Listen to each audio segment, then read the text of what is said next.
Olá, paz seja convosco.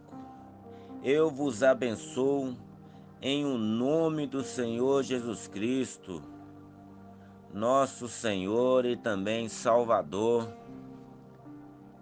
Bendito seja o nosso Deus, que até aqui nos manteve de pé, nos manteve firme na sua presença e nos manterá até o dia da manifestação da sua vinda.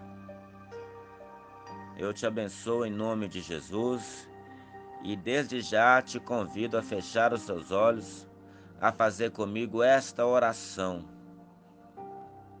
Falemos com o Senhor nessa hora.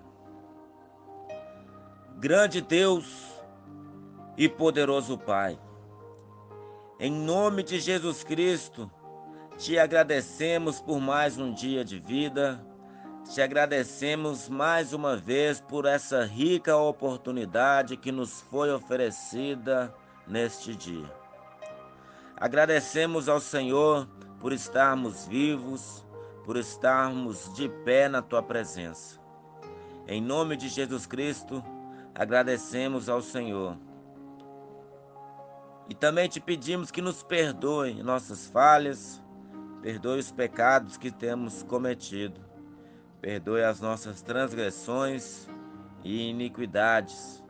Perdoa-nos por assim desobedecer a tua palavra, praticando aquilo que não convém. Nos perdoe, ó Deus, em nome de Jesus. Mas também te pedimos que venha nos lavar e nos purificar pelo sangue bendito de Jesus Cristo. Purifica-nos, ó Deus, e limpa-nos para que possamos nos santificar por meio do sangue de Cristo e nos aperfeiçoar por meio da tua palavra. Refrigera a nossa alma por amor do teu nome. Guia-nos pelas águas tranquilas. Em nome de Jesus, revela-nos a tua palavra, o teu querer. Nós rejeitamos, ó Deus, tudo aquilo que o Senhor não nos deu, tudo aquilo que tem semelhança, mas não é. Pedimos ao Senhor, trata conosco por meio da tua palavra. É o que te pedimos em nome de Jesus. Que assim seja. Amém. E graças a Deus. Eu trago hoje da parte de Deus uma palavra que se encontra na segunda carta de Paulo a Timóteo, no capítulo de número 4. Nós vamos ler apenas 8 versículos, do versículo 1 ao 8, os quais eu passo a ler nesta hora, nesse instante, em nome de Jesus Cristo. Diante de Deus e de Cristo Jesus, que há de julgar vivos e mortos pela sua manifestação e pelo seu reino, peço a você com insistência que pregue a palavra, insista, quer seja oportuno, quer não, corrija, repreenda, exorta com toda a paciência e doutrina, pois virá o tempo em que não suportarão a sã doutrina. Pelo contrário, se rodearão de mestres segundo as suas próprias cobiças, como sentindo coceira nos ouvidos. Eles se recusarão a dar ouvidos à verdade, entregando-se às fábulas. Mas você seja sóbrio em todas as coisas, suporta as aflições, faça o trabalho de um evangelista, cumpra plenamente o seu ministério. Quanto a mim, já estou sendo oferecido por libação, e o tempo da minha partida chegou. Combati o bom combate, completei a carreira, guardei a fé.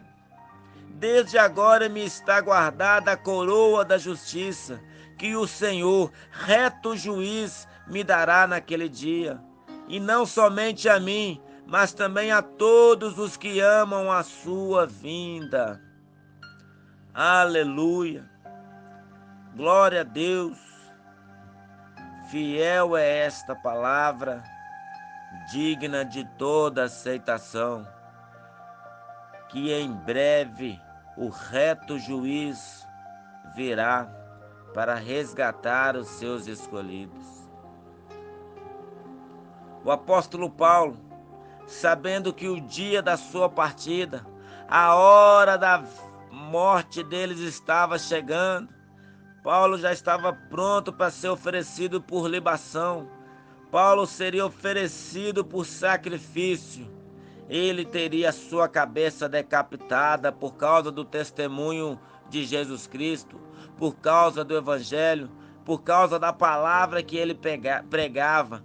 Paulo já sabia que os seus dias estavam contados, a hora da sua morte havia chegado, e então, com urgência, ele envia essa carta a Timóteo, para que Timóteo fosse instruído acerca das últimas coisas, acerca da volta do Senhor, acerca da urgência da pregação da palavra de Cristo. E não é diferente, meus amados. Se há mais de 2000 anos atrás era urgente, imagine agora, 2000 anos depois de Paulo ter escrito essa carta, é muito mais propício, é muito mais urgente agora para nós essas palavras. E Paulo fazendo Timóteo jurar diante de Deus, diante de Jesus Cristo, que havia de julgar os vivos e os mortos pela manifestação do seu reino, Paulo estava insistindo, Paulo estava implorando, Paulo estava rogando a Timóteo o quê? Que pregasse a palavra, que insistisse, que fosse oportuno, que não fosse oportuno. Ele estava implorando para Timóteo para corrigir, para repreender, para exortar com toda paciência e doutrina, porque chegaria o tempo em que não suportariam a sã doutrina. Pelo contrário, se rodeariam de mestre, segundo as suas próprias cobiças, segundo os seus desejos, segundo o seu anseio, como que sentindo uma coceira no ouvido. É como se a sã doutrina, como se a palavra verdadeira, como se o evangelho santo, como se a palavra originada dos céus, como a marreta que esmiuça a pedra, produzisse nos seus ouvidos uma coceira, um incômodo. É como se vermes estivessem ali remexendo dentro dos ouvidos dele quando essa verdade fosse pregada. Então eles rejeitariam essa verdade e se rodeariam de falsos mestres que pregariam palavras segundo as suas próprias cobiças, e eles mesmos se entregariam às fábulas, aos contos de fadas, às falsas promessas,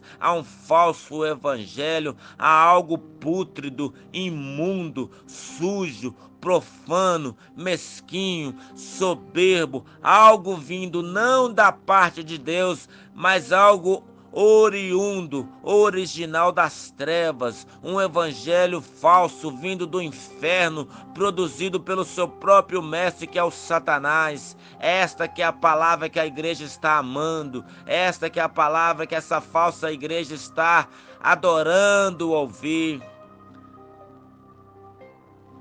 Irmãos, fiquem atentos, porque o Senhor está chegando, o Senhor está vindo. Em breve a trombeta será soada, e somente os verdadeiros, somente aqueles que foram lavados, somente aqueles que foram redimidos e remidos pelo sangue do Cordeiro é que serão salvos. Mas Paulo, sabendo que a hora da sua morte se aproximava, a hora da vinda da sua morte estava se aproximando, Paulo estava no corredor da morte. Ele estava trancafiado numa cela fedorenta, numa cela escura, uma cela onde havia cadáveres presos por grilhões. E Paulo sabia que a hora da sua vinda se aproximava. Então, numa das suas últimas visitas que ele recebeu, mais do que urgente, mais do que depressa, ele pediu para que essa visita escrevesse a carta. Se não me falha a memória, está escrito ali na carta de Paulo aos Romanos, no capítulo de número 16, no versículo 22, um servo de Deus chamado Tércio. Tércio foi visitar Paulo ali em Roma, naquela cadeia, e Tércio escreveu não somente a carta de Paulo aos Romanos, mas escreveu também a Timóteo essa carta. E Paulo, com urgência, pediu para que Tércio escrevesse essa carta e entregasse ao seu filho na fé, e entregasse a Timóteo. Então Paulo proclama essas últimas palavras, fazendo Timóteo jurar diante de Deus e de Jesus Cristo, esse Deus que havia de julgar os vivos e os mortos. Então também haverá um julgamento para os vivos e haverá um julgamento para os mortos. O julgamento para os vivos serão estes: os vivos são aqueles que receberam vida eterna. O julgamento deles será o julgamento das suas obras. Não será um julgamento para os lançar no inferno, porque aqueles que receberam a vida eterna terá um julgamento diferente dos julgamentos que os mortos receberão. Estes que receberam a vida eterna por meio de Cristo Jesus, somente as suas obras serão julgadas, porque de acordo com o que está escrito em Romanos capítulo 8, não há condenação para aquele que está em Cristo Jesus. Se você está em Cristo Jesus, não há condenação para a sua vida, porque a sua vida, tudo aquilo que você pecou, tudo aquilo que você recebeu como condenação, Jesus Cristo recebeu a punição em seu corpo, em seu lugar. Jesus Cristo recebeu a maldição em seu lugar. Todo o castigo da lei de Moisés que estava sobre a sua vida, ouvinte, Jesus Cristo recebeu a condenação no seu lugar. Então não há condenação para aquele que está em Cristo Jesus. Então aquele que há de julgar os vivos, de acordo com as obras da fé, de acordo com o que você praticar para Deus, as suas obras serão julgadas e cada um receberá o galardão de acordo com as suas obras. Então não tema, pois não há condenação para a sua vida, mas você receberá um presente de Deus, receberá um salário da parte de Deus de acordo com aquilo que você fará para Ele, numa obra de evangelização, numa obra de caridade, numa obra que você fará para Deus, em agradecimento àquilo que Deus fez de obra para você.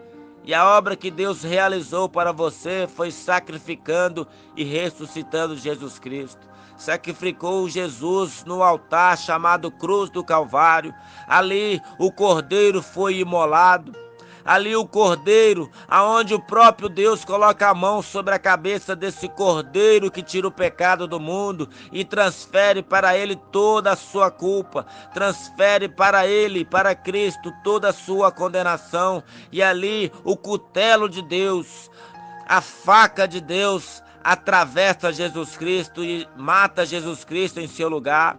O mesmo que Abraão estava disposto a fazer no Monte Moriá, quando Abraão colocou a mão sobre a cabeça de Isaque e levantou o cutelo para matar Isaque em sacrifício a Deus, aonde o próprio anjo clamou: Abraão, não faça isso, porque Deus já tem visto a tua fé e Deus sabe que você o ama. Eis aí um cordeiro preso entre os arbustos. E então o próprio Deus, assim como Abraão havia profetizado quando disse para o Isaque, quando Isaque estava amarrado ali no monte e a lenha estava pronta sobre o altar, aonde Isaque falou: Abraão, meu pai, eu vejo a lenha, eu vejo o altar, eu vejo o cutelo, mas eu não vejo o sacrifício. Aonde está o sacrifício, meu pai Abraão? E Abraão, falando para Isaque, disse: eis que Deus preparará um sacrifício para si. O próprio Deus providenciará um cordeiro para si, e o próprio Deus assim o fez. E o próprio Deus proveu um cordeiro para si, colocando um cordeiro preso entre o arbusto. E ali Abraão sacrificou um cordeiro no lugar do seu filho Isaque. Então, passado-se um tempo, o próprio Deus propôs para si mesmo um outro cordeiro. Esse cordeiro inocente, esse cordeiro sem mácula, sem mancha, sem pecado, sem transgressão, sem iniquidade, sem maldição, sem defeito algum. O próprio Deus o amarra naquela cruz, atravessando os seus calcanhares com pregos, atravessando os seus pulsos com os cravos, colocando sobre a sua cabeça uma coroa de espinho. O próprio Pai desfere o golpe e atravessa com o cutelo, sacrificando o seu Filho em nosso lugar. Então nos deu através dele a vida eterna. Mas também está escrito que ele há de julgar os mortos. Todo aquele que foi morto, porque a palavra de Deus nos diz que o próprio Jesus diz que Deus é Deus de vivos e não de mortos. Se Deus não é o Deus de mortos, os mortos serão julgados. E eles, por não receber a vida, permaneceram mortos em pecados e delitos. Por isso a sua condenação é justa. Por isso eles serão lançados no fogo que arde com enxofre, que é a segunda morte. Então, pela manifestação e pelo seu reino, ele há de julgar os vivos e os mortos. Mas Paulo está pedindo ali a você: tira o nome de Timóteo dessa carta e coloque o seu nome agora. Imagine o apóstolo Paulo, imagine o próprio Senhor Jesus Cristo falando para você dessa forma: eu insisto a você que pregue a palavra, que insista, que seja oportuno, que quer seja oportuno, quer não, que corrija, repreenda, exorta com toda a paciência e doutrina. É o que eu estou fazendo agora. Meu irmão, você que me escuta, minha irmã, você que me ouve agora, conserta a sua vida diante de Deus. Se ajuste diante de Deus. Você que é santo, santifique-se ainda. Você que é puro, se purifique ainda. Ainda há tempo de um refrigério. Ainda há tempo de você dobrar os seus joelhos. Ainda há um tempo de você orar, buscando a Deus arrependimento, buscando diante de Deus que se purifique. Em nome de Jesus, mude o seu modo de vida. Em nome de Jesus, arrependa-se dos seus pecados. Em nome de Jesus, se você é servo de Deus, mas vive como um pecador, arrependa-se enquanto é tempo. Produza fruto digno de arrependimento, porque em verdade eu vos digo que o machado já está posto à raiz. E toda árvore que não produzir bons frutos será cortada e lançada no forno, e ali haverá choro e ranger de dentes. Não tenha uma vida dúbia, não tenha um ânimo dúbio. O que quer dizer isso? Não tenha uma vida dupla. Dentro da igreja você parece um crente, dentro da igreja você parece um cristão, mas fora da igreja você é um profano. Você é sujo, você é imundo, você pratica obras de iniquidade, você transgride a lei do Senhor, você tem prevaricado os mandamentos do Senhor, cometendo todo tipo de torpeza, praticando todo tipo de pecado, você tem se entregado à lascívia, você tem se entregado a todo tipo de desobediência à obra da carne. Mas eu te repreendo para que você se arrependa e volte a praticar as primeiras obras, as obras de justiça, a obra de amor. Amai o teu próximo como a ti mesmo. Não se ensoberbeça, mas seja humilde. Aprenda com paciência, com toda longanimidade. Aprenda a sã doutrina e viva por meio dela. Porque em verdade eu te digo, assim como está aí no versículo de número 3, pois virá um tempo que não suportarão a sã doutrina. As verdades acerca do reino de Deus não serão suportadas por aquelas pessoas que não querem viver na verdade, por aquelas pessoas que não querem viver em santidade. Eles querem pular dentro da igreja. Eles querem rodar dentro da igreja. Eles querem falar somente línguas estranhas. Eles só querem saber de ganhar a chave de apartamento. Eles querem só a chave do carro do ano. Eles só querem iate, mansões. Eles só querem ser patrão. Mas eles não querem andar com o joelho sangrando de tanto orar. Eles não querem mais emagrecer de tanto jejuar.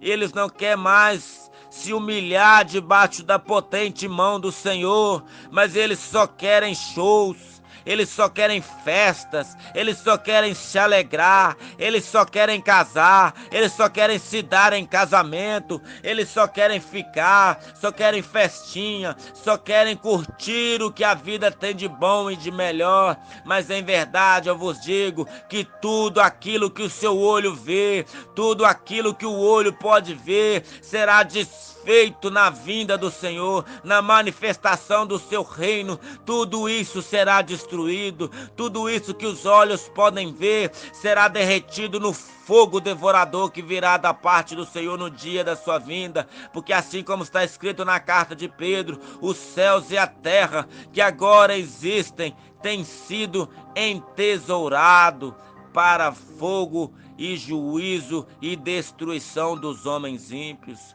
Tudo que existe hoje, desde os palácios de Dubai, desde as riquezas, os diamantes, as peças de ouro e de rubi, tudo está sendo entesourado, tudo está sendo enfeitado, tudo está sendo magnificado para os homens contemplar, mas em verdade eu vos digo que tudo será destruído na manifestação do reino de Deus. Mas está escrito aí no versículo 3, pois virá um tempo que não suportarão a sã doutrina. Pelo contrário, se rodearão de mestres, segundo as suas próprias cobiças. O que quer dizer isso? Como as pessoas hoje não vão suportar a verdade do Evangelho, não vão suportar a sã doutrina, eles se rodearão de mestres, segundo a sua própria cobiça.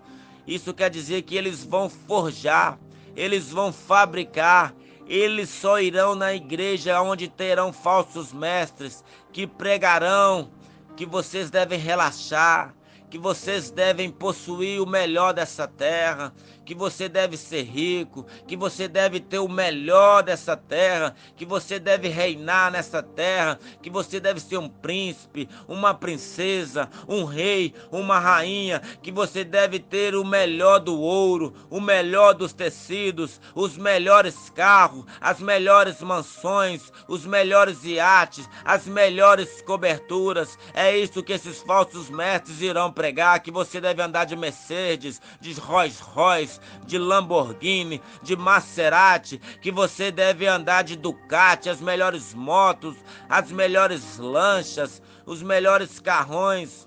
Mas em verdade eu quero dizer que se você pregar a verdade do Evangelho, que eles devem arrepender do seu pecado, que eles devem arrepender do adultério, que eles devem parar de praticar roubo, que eles devem parar de roubar os dízimos e as ofertas do povo, eles sentirão coceira nos ouvidos. É como se essa palavra fosse como um verme andando pelos seus ouvidos. Isso trará um incômodo, trará dor nos seus ouvidos e eles não darão ouvido, porque no versículo 4 está escrito: eles se recusarão a dar ouvido à verdade e se entregarão às fábulas.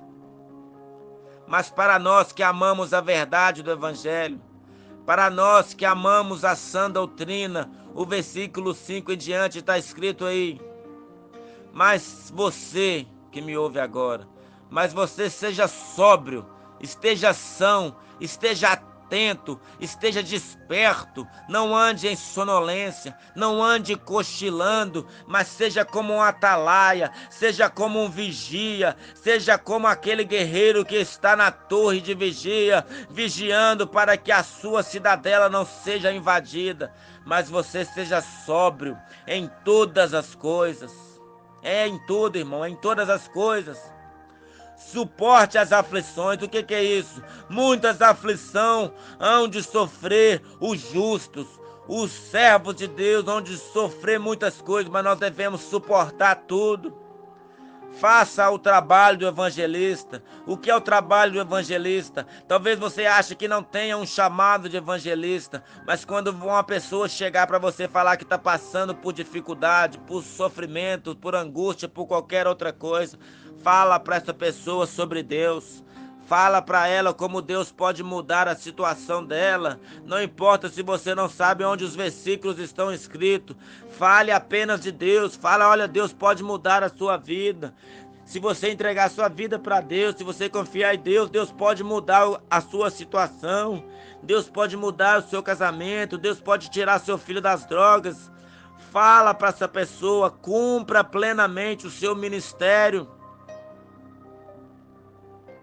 Porque Paulo está dizendo aí no versículo 6, quanto a mim, eu já estou sendo oferecido por libação. O que é isso, meus irmãos?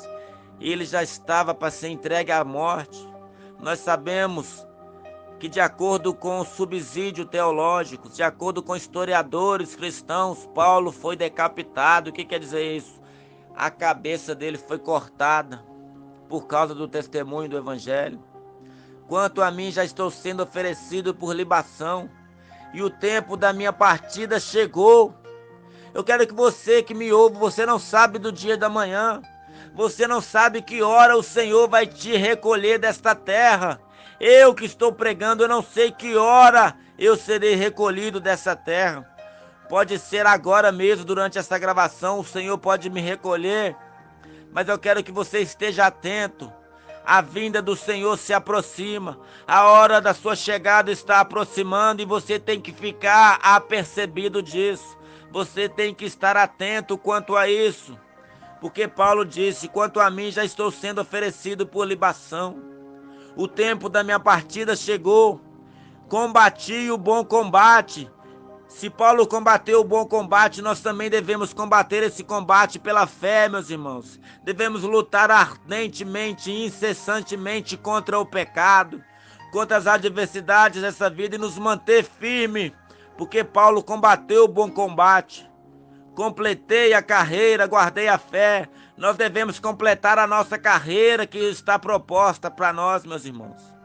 O tempo que o Senhor determinou para que nós combatesse, nós temos que cumpri-lo. Nós temos que completar a nossa carreira. Nós temos que guardar a nossa fé. Porque no versículo 8, Paulo disse, desde agora me está guardada a coroa da justiça. Paulo tinha certeza, Paulo tinha convicção de que a sua coroa de justiça já estava guardada no Senhor. Desde agora me está guardada a coroa da justiça, que o Senhor, o reto juiz, me dará naquele dia. E do mesmo modo, irmão, nossa coroa tem que estar guardada. A nossa coroa de justiça tem que estar guardada no Senhor, que é o reto juiz, e Ele nos dará também naquele dia. E não somente a mim, mas a todos os que amam a sua vinda. Se você não ama, se você não anseia, se você não está desejando ardentemente que fosse hoje, que fosse agora, nesse instante que eu vos falo, se você não ama a vinda do Senhor, é porque você não está pronto. Se você não está pronto, é porque você não está salvo. Se você não está salvo, você tem que se arrepender dos seus pecados. Você precisa dedicar a sua vida ao Senhor. Você precisa entregar a sua vida para Deus nesse instante, porque a vinda do Senhor está aproximando. Irmãos, estejam atentos, estejam despertos e não dispersos. Levanta dentre os mortos que Cristo te iluminará. Se você não ama, se você não anseia pela vinda do Senhor, meu irmão, eu sinto muito dizer, é porque você não está preparado. Se você não está preparado, é porque o Espírito Santo não está comunicando com o seu espírito que você é filho de Deus. Porque quando o Espírito Santo testifica conosco que somos filhos de Deus, é porque nós já estamos prontos para ser entregue por libação. É porque nós já estamos prontos para ser oferecido por libação. E estamos prontos para a nossa partida a qualquer momento. É porque nós temos certeza que estamos combatendo o bom combate. É porque nós temos certeza que estamos completando a nossa carreira e que a nossa fé já está guardada. e a coroa de justiça já está reservada nas mãos do reto juiz, que é o nosso Senhor, que Ele nos dará a qualquer momento. Irmãos, esteja atento, esteja pronto em nome de Jesus. É isto que eu te exorto nessa hora, esteja pronto, porque esta é a doutrina sã que o Senhor nos entregou. Porque Paulo disse: o que eu recebi é o que eu também vos entreguei. Que Jesus Cristo, na noite em que foi traído, tomou o pão, partiu e disse: isso é meu corpo que é partido por vós. Cristo morreu por nós naquela cruz, meus irmãos. O corpo dele foi totalmente partido, dilacerado, açoitado, castigado. Do mesmo modo, ele tomou o cálice, sua mãe, esse é o cálice da nova aliança no meu sangue, tomai e bebei. Então todo o sangue dele foi derramado para que nós fôssemos lavados, purificados de toda maldição, de todo pecado, de toda transgressão, de toda iniquidade, para que tivéssemos pronto para encontrar com ele nos ares, ou se nós viermos a morrer, para ser ressuscitado com ele. Então, se você não está pronto, é tempo de arrepender-se, é tempo de buscá-lo enquanto se pode achar. Em nome de Jesus, arrependa-se.